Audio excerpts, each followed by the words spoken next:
I want y'all to put y'all hands together for Slade Taylor Gang. Put your hands together for Slade Taylor Gang, baby. I be feeling like the man when I walk through. Ain't stunning what you saying when I walk through. I got all these hoes staring when I walk through. I done make a few bands on the walk through. Watch me, hey, watch me walk through.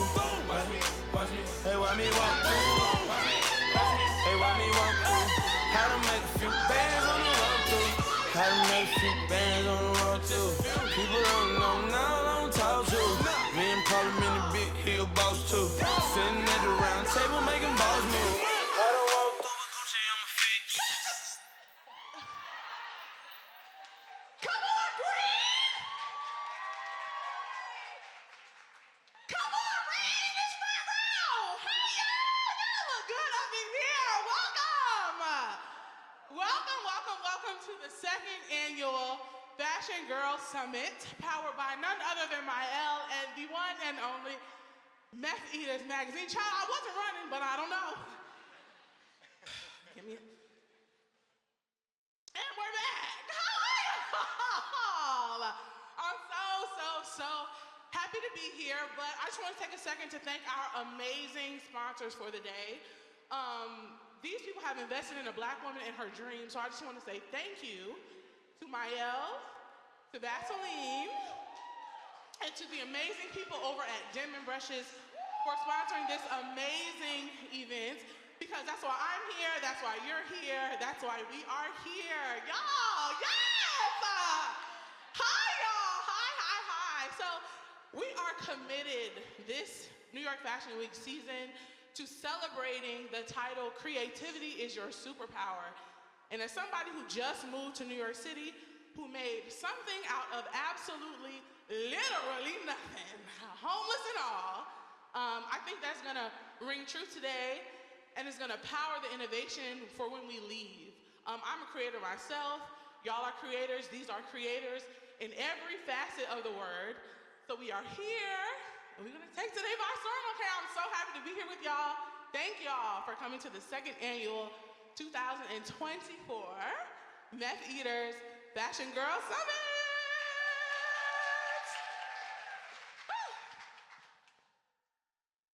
Okay, so we have an incredible lineup of panelists. I am gonna moderate our first panel here to get the ball rolling today, and we have 2 or 3 more after today, along with breaks, special performers, things like that, opportunities for networking and pictures. And I'm so excited, so are we ready to, let's do it! Hi guys, hi, my name is Taylor. Oh, I never told y'all, I am Taylor. Now, first and foremost, I just want to announce our first panel. So our first panel it's called The Artist and the Muse. Now, sometimes you can't bring your friends with you, but clearly it works here. We're so happy to have y'all, and I'm so excited to hear what this amazing designer and her 2 friends have innovated, created, and come up with so far. So, hi guys. Hi. I have a couple of questions for you. Now, I just want to make sure, I would have normally talked to y'all prior to getting up here, but I want to make sure I'm saying your names correctly because we don't play that in 2024, amen? So, Reema Idris, Sagal Jamal, Sagal. Sagal? Yeah. Okay, I like that. And Maysa? Yes. That's Maysa Shima. no. Shems. Shem. Yes. But you said my first name really good. Yeah. 50% is still an F. It's okay. It's okay. So welcome you guys. Thank you for being here. I just have a couple of questions for you guys, and we can start the conversation, honestly. So the 3 of you, I just want to know more about you all together. Can you tell me just how your brand started, how you're here, and where you plan on going? Hi everybody, my name is Reema Idris. I am a designer who specializes in for like body-friendly clothes. As a Muslim girl, it's kind of hard, so I just kind of wanted to be able to give that to all women. So I kind of specialize in just clothes for all women, but just kind of more towards body-friendly pieces for everyone to wear. So yeah, I have a clothing brand RMA. I started a couple years ago, just kind of off the dome. My friend Maysa as well, she's part of the brand as well. So we just kind of work together and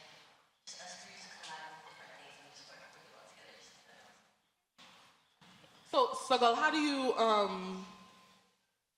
add what you have to bring to the table to the duo and make it a trio? Yeah. Okay. So Maysa and Reema have known each other longer than I've known the both of them, but we met last year, and immediately just off of the friendship that we have, I felt so much love for Reema and Maysa as well. I just really wanted to support the brand and everything that they were doing. So if it came to what I do and how I could support them, for me that was my platform since I'm a content creator. So I felt that posting on social media with the brand page, or attending Reema's show with MEF in February, or even wearing her pieces to events, that was like how I could show my support. I personally am not part of the brand, but I would say I'm part of the brand's community, and that's how I best support them. Yeah. Right. I love that. I love that. And speaking of February, I couldn't even get a ticket to the show in February. We're going to turn it around, Beth. In February coming. Amen. I'd love to be in the room again. How was that experience for you, and how did it contribute to where you are now? And what feedback did you get from the show that you guys did at Galentine's in February? Yeah, so the show that I did in February, it was, first of all, it was just an opportunity for me to kind of go to see a different audience, kind of see my work, and just kind of open myself out. I'm originally from Virginia, Washington, D.C., like the DMV area. So coming out here was kind of nice to kind of open my doors up to people in New York and just kind of different crowds. So yeah, it was an amazing experience for me. I had a great time. I was able to express myself with my clothes and kind of show love the way. Yeah, I love that. Now, do your friends kind of fuel your fashion, I'll say? Like, do they provide inspiration? Are you all Muslim? Yes. So, in your community of these friends and then other friends, what is it that inspires you when it comes to your line and future lines that you will have? So my biggest thing when it comes to collaboration is just kind of looking at my community, and these two friends specifically are super in the fashion industry, in the makeup world, and in the world, so it's kind of inspiring to see them kind of get dressed, go to their events, style them. I can add their myself to those events, so it's kind of just be able to watch them and how they kind of put things together and really see, able to understand what people like, people that share similar styles, so what people want to see, just kind of being able to branch out by watching what they like and what they don't like, and balancing out what I want the rest of the world to kind of see, because I focus on lifestyle and clothing, but it's more about just making it a little bit more unique to individuality and just kind of create a different type of style. Because modesty doesn't mean boring or homely. Everyone just had to find it, so it's just me finding my own sense of fashion, but being inspired by my friends and stuff like that. So to the friends, how do you feel like when you were at the Met show, did you see anything that scream Sagal? When you see people walking down the runway, do you scream? Does it scream your name? Like, oh, that's my thing, is there anything that you recognize that's from your own personal style that you can see that she's pulled from in her past lines? I would say that what Reema designs is very much all from her mind and her world, but what she puts out does, as she just said, comes from her friends and her community. And I feel like when you see something on the runway, like if me and Maysa were to see something on the runway and Maysa's like, I like that one, it's very much something that probably was inspired by Maysa. Or if I see something that was like an eye catcher to me, I'm like, it probably came from inspiration that she saw between the two of us or from any of us as friends. And I feel like when we see a piece that resonates with us, it's very obvious, the inspiration came from her people. Yeah. Maysa? I was gonna say too, I don't think she's ever made anything that I don't want. So even on the runway, there was males walking. I would wear that too. I would wear everything. So yeah, for sure. And then I think too, a lot of why we started was because of the frustration. There wasn't a lot of options. So that also is the motivation. I feel like any good motivation when you start a business is you want to fix a problem, and that was the problem that we were trying to fix. So do you see do you see? I know that you said they're more so the content creators and things like that. You don't ever want to step your foot in. It doesn't look fun. Yeah. Like you don't ever want to. Do they inspire you in a way that makes you kind of not, of course, give up the designing part, but like maybe be a little bit more front facing and you and the camera, you know what I'm saying? Instead of, your friend who's a content creator, does it make you ever want to jump in front of the camera and do your big one? Yes, I mean, it's definitely like exciting watching them like go to events, and even like if I have a piece in the mirror or like stuff like that, it makes me want to like dress up, look cute, wear my stuff, and be able to go.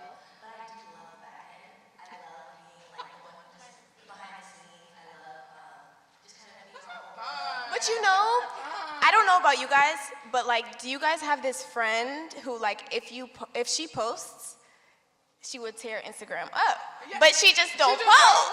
It's you. It's her, yeah. It's you.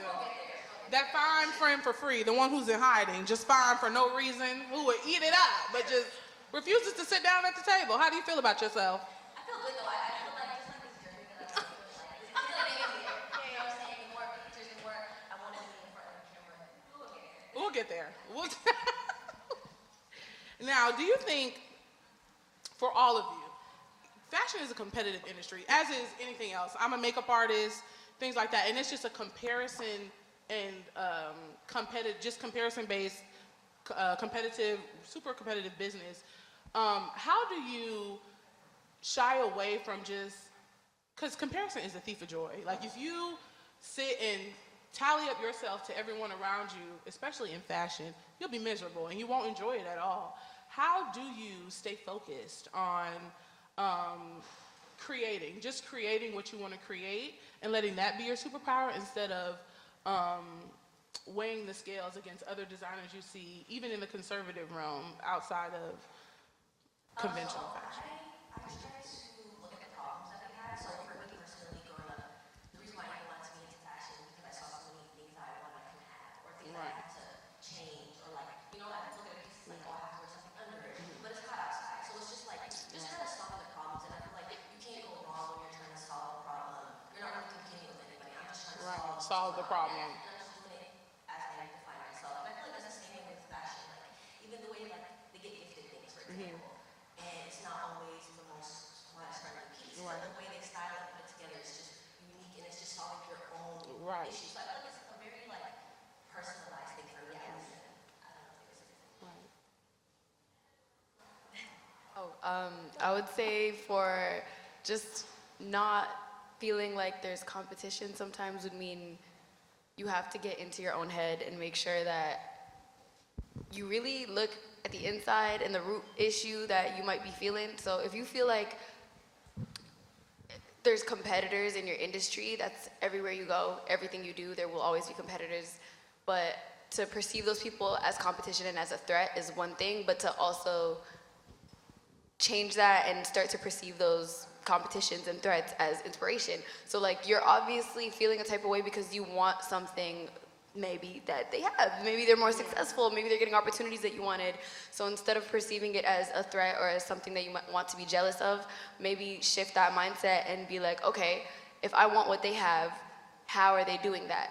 Maybe it's time to like put your pride aside and look at how they're working and what kind of opportunities that they have, or what maybe it's something in their industry that's allowing them to get into that door, Maybe they have a connection that you don't have, maybe they have a work ethic that you don't have. Maybe there's things in yourself that you need to self-reflect on and grind towards. So I personally think that if you have an abundance mindset and you look at people that are in a higher place than you as inspiration, it's gonna breed success every single time. Yeah. I was gonna say, I think something that has helped us is the reason why we're like the brand is the brand's competition, that's it. We have goals that we try to reach, and then that's all we're trying to compete with, I guess. So it's like how long has it been? 3, okay. So every year we want to do something the next year that we didn't do the previous year. So it's like the competition is us last year. It's me versus me. Literally, yeah. And then I think too, it's like when you, like what she was saying about looking at other people or things that they accomplish as inspiration, there's nothing that should feel out of reach or that's impossible. So it's like if you see someone doing something, it's like that could very well be you if XYZ, you know? Yeah. Right. I actually love this because all of y'all seem like y'all get along really well. Like y'all all have like your own little, you know, cute. See, but the thing for me is I would be done knock one of my homegirls right down to the ground. Like it's no way. How do you prevent cussing each other out? I mean, well, how do you prevent collaborative disagreement? Okay, I think I'm the difficult one out of all of us. Like, they're very understanding. So I think you guys have to answer that. I don't know how y'all don't cuss me out. I think in twos, we can get at each other's neck.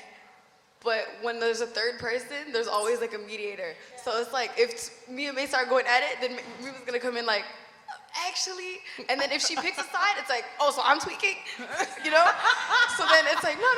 Then both people are like, okay, now we know that she's wrong. We're gonna try and help her, you know? It's like there's a balance when there's three, I feel like, but two is maybe where the pressure comes in, but there's always a mediator, there's always somebody to even out, like, you know, break the tie, yeah. And I also feel like we all respect each other's work. We Right. all obviously value each other when it comes to friendship and stuff like that, even though we're all in like different fields. Right. As a model, as an influencer, as someone who makes clothes, we value that. So even if it's misunderstandings and stuff, we kind of have to, we gonna push through. Right. Sorry, guys. Question.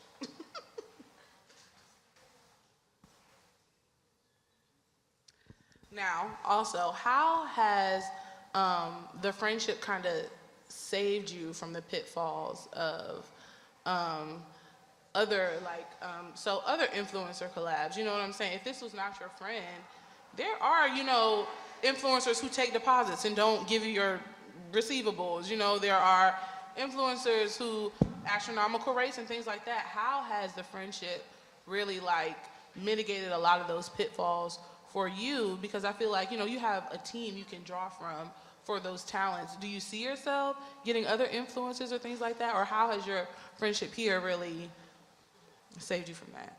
I mean, I would say like my friendships with people like her are super inspiring. So I get inspired by like their hard work, their hustle, even where they build how they build themselves and stuff like that. So yeah, I mean, it's just about building together and just kind of working together. Yeah. So I feel like we should do it well together. So yeah. And I do see myself kind of branching out because my brand is not specifically just for us; it's for everybody. So, Right. you know, I respect people's work and their time, so I'm always here to create those relationships with people. My favorite thing to do is create like a personal relationship with people, even if I'm paying to, you know, Right, a right. lab or something like that. Like I really value relationships, so just kind of creating that bond with somebody is important to me. So I kind of would want to use people for the brand that I value or I like their values and stuff like that. So No, I was just gonna say too, I think we've talked about it before, but like we want people or like influencers who actually like the stuff. So it's like no facade. Like if you don't like it, you don't have to wear it. I mean, that's never happened before though, so. But if Clock we that, T. Clock that. clock that. Okay, no, but if somebody, like seriously, like if we're working with people, we want them to be genuine. We don't want you to make content that's like, oh, I'm getting paid, so I'll I just wanted free clothes. yeah, you know what I mean? Yeah, so that's worked out too. Yeah. I would say also in the midst of something like that, we would definitely sit down, have like a debrief type of meeting. We'll sit down in the living room and we're all gonna be like, okay, how do you feel about this? Or how do you feel about that? Everybody lets their emotions out first and then we'll start to problem solve. But in the context of, let's say it was a client who doesn't want to pay for something or doesn't receive the deliverables. In that case, I know it's not my work that's being impacted. I know it's not my thing that's being on the line right now. It's Maysa's thing or Reema's thing, right?